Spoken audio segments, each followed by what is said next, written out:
Hoje nós vamos falar em 9 minutos a respeito de um trabalho que vem sendo desenvolvido aqui no Espírito Santo, está identificado seus protagonistas, e esse trabalho é fundamental, é essencial mesmo para que nós brasileiros, inclusive, aumentemos ou recobremos, no caso de quem a perdeu, a sua confiança no seu país, no lugar que ele escolheu nascer, viver, morar, que diz respeito a uma cultura de integridade, de uma cultura de honestidade, de até que ponto a gente se concede atos de corrupção na medida que compra um disquinho pirata, na medida que a gente quer furar a fila, na medida que a gente quer algum amigo que tenha poder para tirar aquela multa do Detran.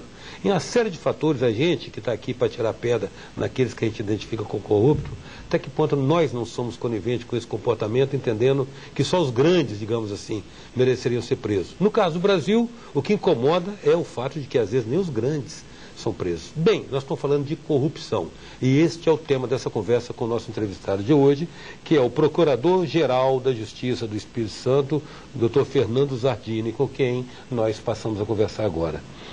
Doutor Fernando, o Ministério Público do Capixaba está lançando a campanha O que você tem a ver com a corrupção?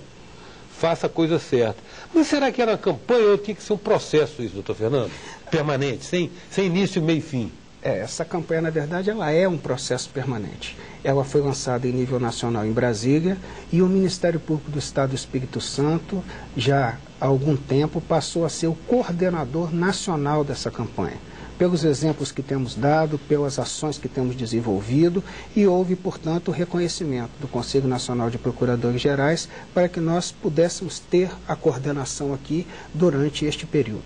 Esse projeto é uma campanha que vem se desenvolvendo ao longo do tempo, possui várias etapas e possui, conforme disse, esse caráter permanente, porque permanente é esse processo de evolução social a que todos estamos envolvidos. Ou seja, o tempo todo precisamos estar atentos também. Temos que estar atentos. Inclusive com nós, né, professor Fernando? Principalmente com nós, com a formação que damos aos nossos filhos, no resgate de valores, observando pequenos atos que nós já entendemos como normais corriqueiros, legítimos, e que, na verdade, acabam legitimando atos de corrupção ou incentivando que estes aconteçam a curto, médio e longo prazo.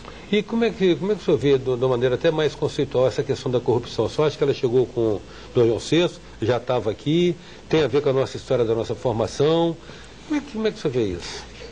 Nós acreditamos que essa questão da corrupção, ela tenha vindo com a colonização do nosso país, com a cultura que foi desenvolvida a partir de então, né? A história tem demonstrado isso ao longo do tempo e nós passamos a encarar diversos destes fatos como fatos normais, coisas que em outras circunstâncias, em outros países, não são toleráveis.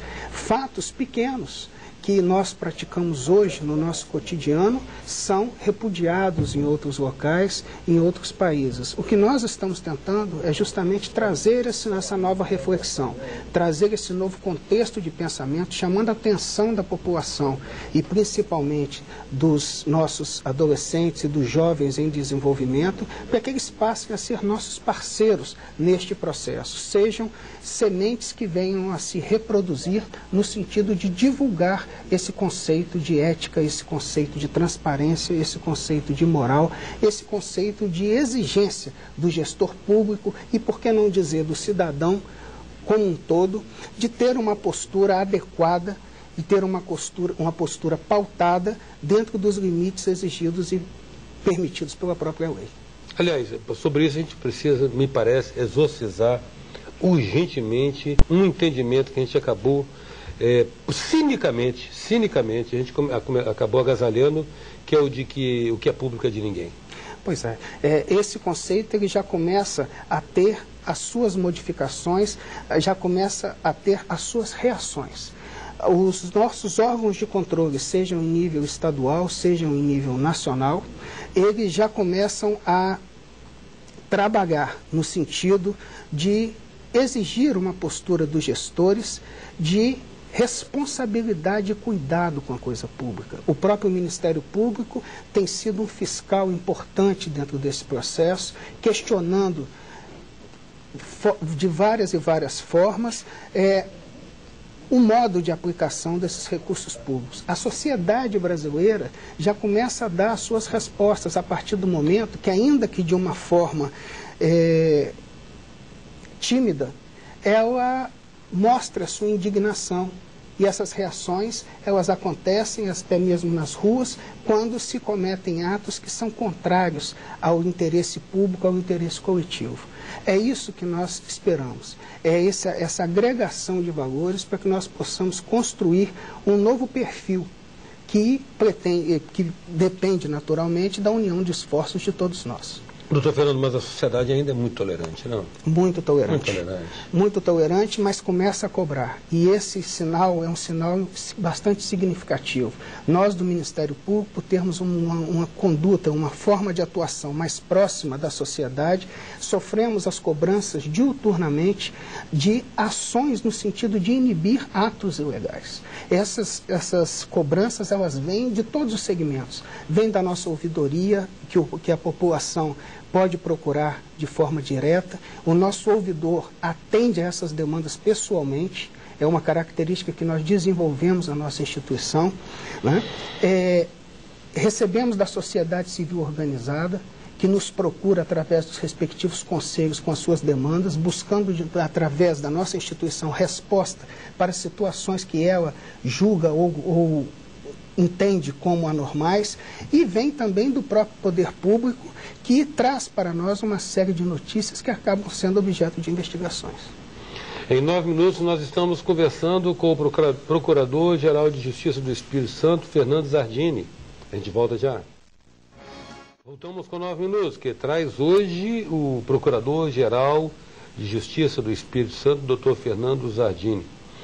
Doutor Fernando, nós estamos falando a respeito da campanha, que o senhor falou que tem o caráter permanente, né? O que você tem a ver com a corrupção?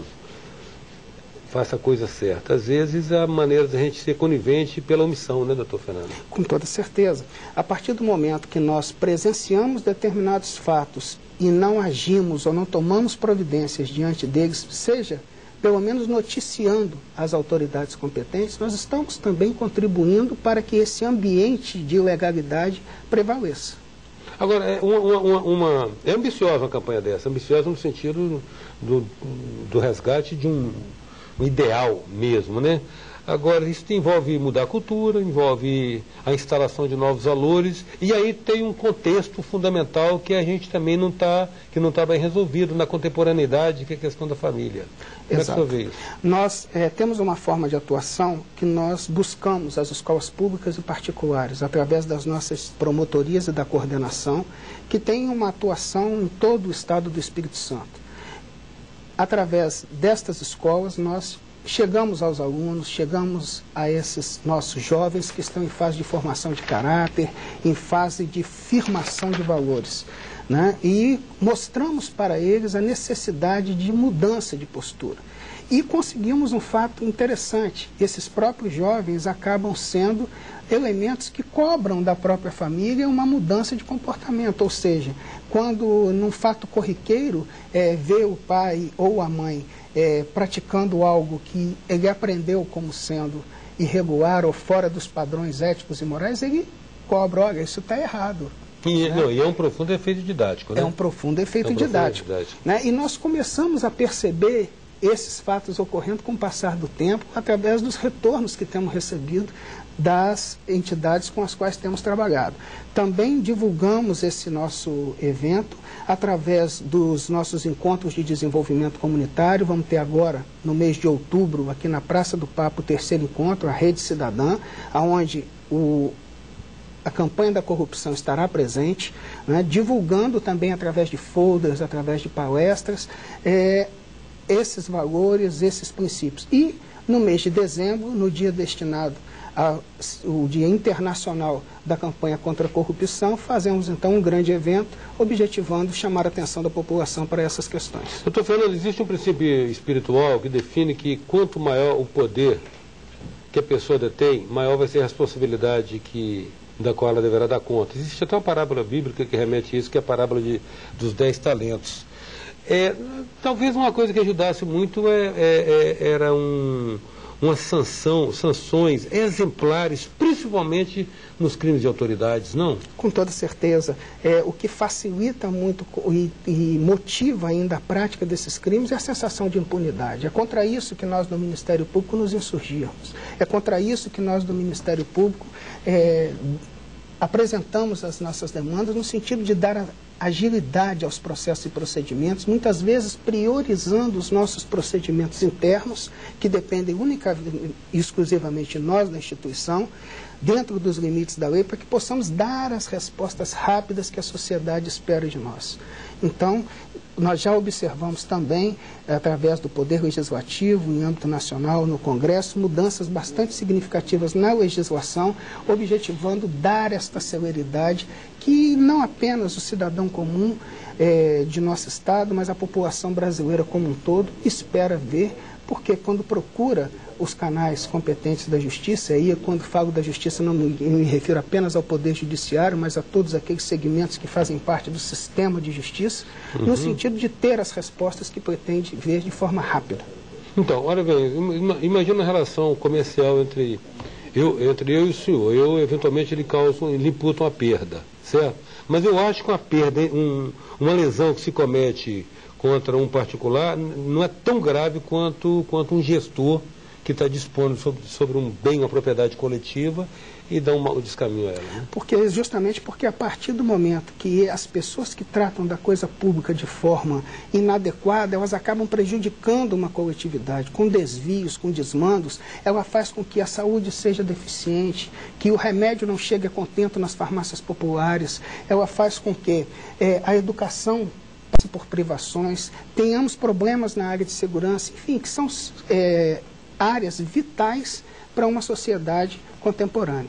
Agora, o senhor acredita que esse clamor que vocês estão incentivando e saudavelmente coordenando ecoa no Congresso, não do ponto de vista de legislação, de ordenamento jurídico, porque leis no Brasil nós temos, e boas, né? Nós temos me parece um bom ordenamento jurídico, né? Com toda certeza. Sempre se discutiu a falta da implementação das leis. Exato. O senhor acha que ele ecoa no Congresso de maneira a ser transformado em prática pela nossa representação política? Nós temos tido uma boa receptividade dos nossos parlamentares no que diz respeito a esse tema.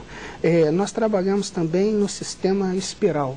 Né? Como é esse sistema? Nós vamos cativando e buscando parceiros e vamos ampliando essa rede de atuação para que nós possamos ter uma voz mais forte, uma voz mais atuante dentro dessa campanha. E acreditamos sim que ela terá, juntamente com outros esforços que estão sendo apresentados por outras instituições, trará bons resultados que nós vamos colher num espaço de tempo não muito longo. Nós somos otimistas nesse particular.